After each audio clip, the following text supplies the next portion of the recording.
Assalamualaikum warahmatullahi wabarakatuh. Waalaikumsalam warahmatullahi wabarakatuh.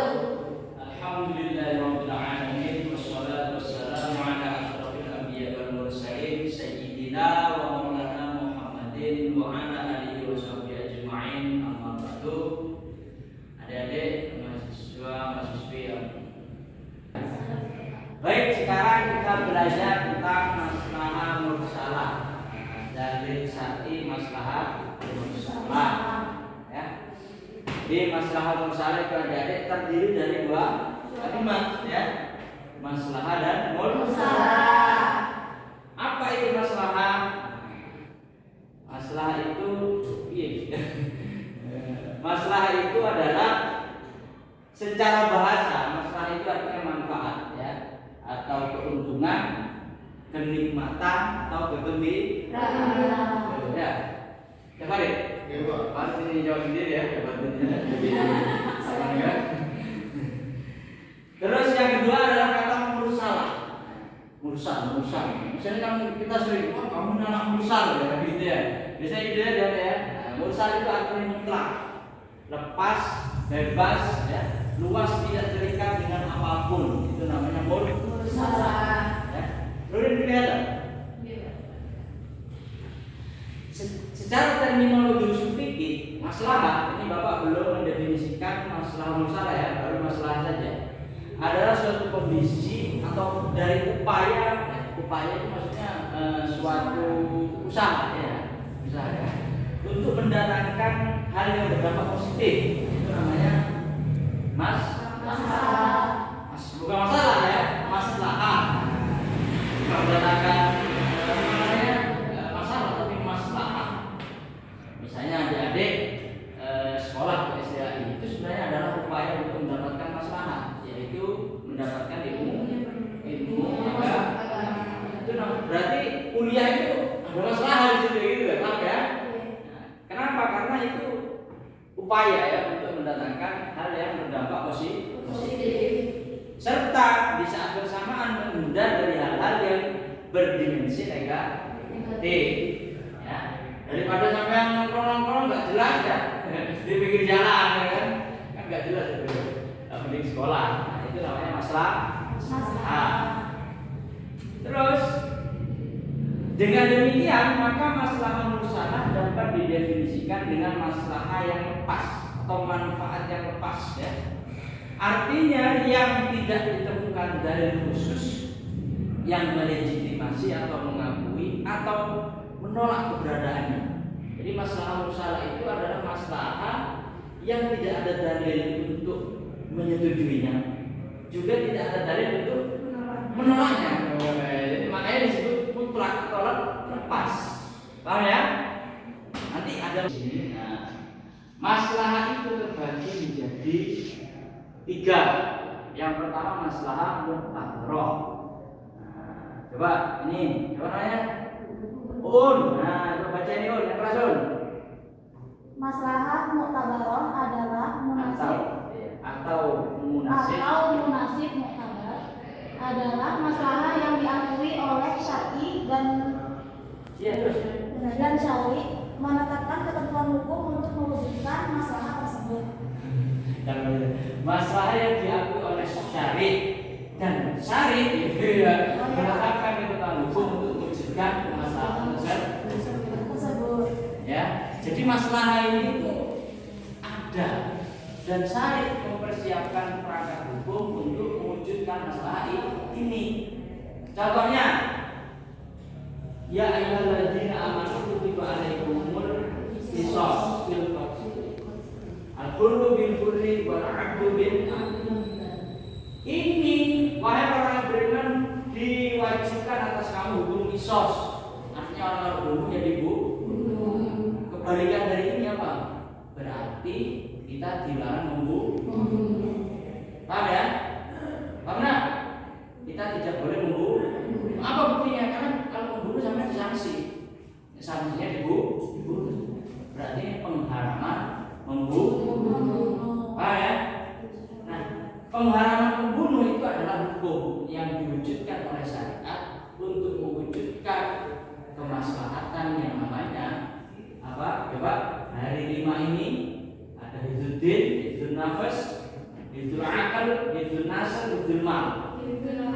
Nah, apa? Luar biasa ya. Jadi kewajiban keharaman membunuh itu adalah untuk menjaga hifdzun nafas. Paham ya? Dalilnya apa? Dalilnya ini.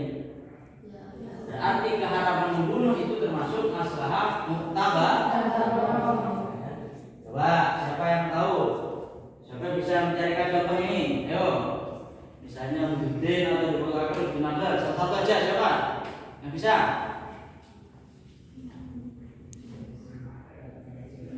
Ini Hifdzuddin. Hifdzuddin itu menjaga apa?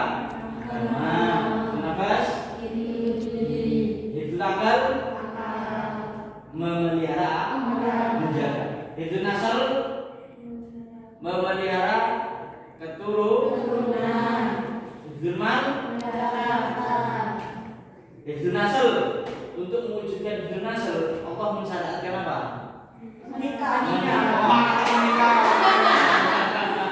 Kalau sudah menikah kan paham ya.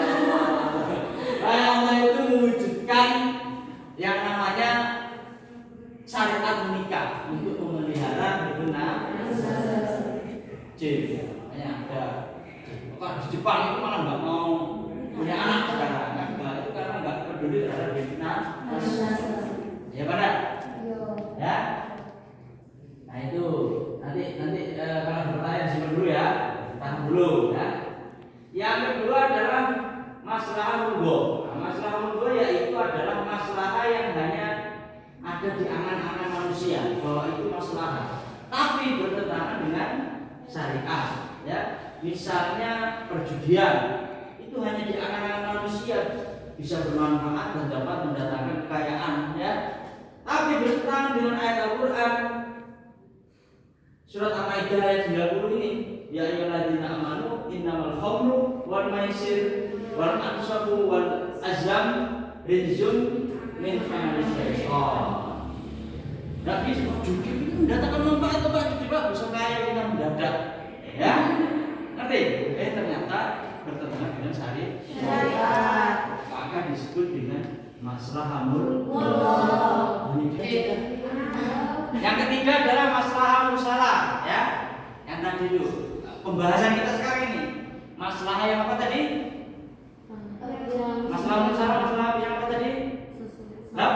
Lepas, bebas, mutlak, ya. Tidak ada yang apa namanya? Tidak ada dalil dari syar'i yang mendalilinya, mengiyakannya, ya. Tapi tidak ada yang menolaknya, ya. Contohnya apa ini? Untuk mewujudkan merajalelanya pemalsuan hak milik atas barang-barang berharga atau pemalsuan pernikahan agar dapat bebas kumpul-kumpul, maka atas pertimbangan maslahah musalah boleh ditetapkan ketentuan hukum kewajiban mencatat dan keharusan mempunyai surat akad nikah maksudnya, ya. Supaya kita itu tidak kumpul kebo sembarangan, maka negara mewajibkan untuk mencatatkan pernikahan. Padahal di masa Nabi Muhammad tidak ada ini, akad nikah itu tidak ada, ngerti? Tapi kalau tidak ada, sekarang itu bahaya, ya. Supaya misalnya sampai berdua-duaan sama siapa gitu, lalu ditangkap, ini bukan suami istri, saya sudah menikah sama ini, mana buktinya? Itu udah akad. Tetapi tidak ada buktinya. Makanya diwujudkanlah yang namanya akte jual beli, ya, jual beli tanah. Dulu pada masa Nabi tidak ada sertifikat tanah, ya. Tapi kalau nggak ada sekarang bahaya. Ya, sengketa. Jadi perwujudan akte tanah, akte nikah itu namanya masalah musalah. Tidak ada dalilnya, tapi tidak pernah Nabi Muhammad itu melarang. Ya gampangnya gitu, paham ya? Nah, sekarang ayo, siapa yang mau tanya? Silakan. Ayo, masa mahasiswa belum aja? Oh, ini Nadia, silakan Nadia. Yang keras. Yang bertanya tentang apa peran maslahah musalah dalam mengatasi isu-isu kontemporer seperti teknologi, kesehatan, dan lingkungan. Terima kasih Pak Nadia. Ada yang bisa? Oke, jadi gini, apa peran masalah ini? Tadi itu ya. Jadi entah ya. Nah, Bapak akan menjelaskan terakhir ini terkait sama ini. Nah ini. Nah, ini anak ada ya. Jadi masalah musalah itu kehujahannya bagaimana? Oh iya bisa digunakan ya. Kenapa? Karena ada 3 alasannya. Yang kedua ini terkait sama jawabannya Nadia ya. Jadi yang kedua adalah seandainya masalah musalah tidak dijadikan pijakan dalam setiap kasus, maka akan kesulitan kita untuk menghukumi hal-hal baru. Puasa, ini lagi, misalnya naik haji untuk wanita yang haid, menstruasi, ketika naik haji, misalnya ya, ya mana? Suntikan itu untuk menunda apa namanya? Haid, itu sebenarnya tidak diperintahkan oleh syariat, tapi juga tidak dilarang. Boleh, ya. Untuk apa? Untuk hifdzul ya.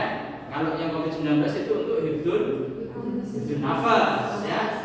Nah, kalau yang di dunia pendidikan misalnya ya, di dunia pendidikan guru itu dulu pada masa Nabi itu tidak dibayar, ya, nggak ada dapat gaji, dapat sertifikasi, nggak ada ya, nggak ada. Tapi sekarang guru-guru kalau nggak dibayar ini orang duit, malah bar ya. Jadi penggajian guru itu dalam dunia pendidikan itu tidak pernah diperintahkan oleh syariat dan juga tidak pernah dilarang. Ya, Pak Nadia ya. Itu peranannya sangat penting sekali masalah ini ya, untuk menjawab persoalan kontempo. Kira ada yang tanya lagi silakan. Siapa? Nabila dari mana? Ini. Nah ya. Ini. Nah, jadi masalah murgo, masalah yang itu ada di angan-angan manusia, tapi itu bertentangan dengan syariat. Bagaimana cara memastikannya? Ya kita harus banyak baca dalil-dalil syar'i, ya. Harus banyak baca. Mahasiswa masa nggak mau baca, ya. Nah, jadi, saya mau melakukan ini, kira-kira syariat melarang apa enggak? Ternyata sudah ada dalilnya ini, ya. Ada dilarang syariat. Berarti harus semakin banyak kita tahu dalil-dalil hukum, ya. Baru kita itu tahu itu bertentangan dengan syariat atau tidak.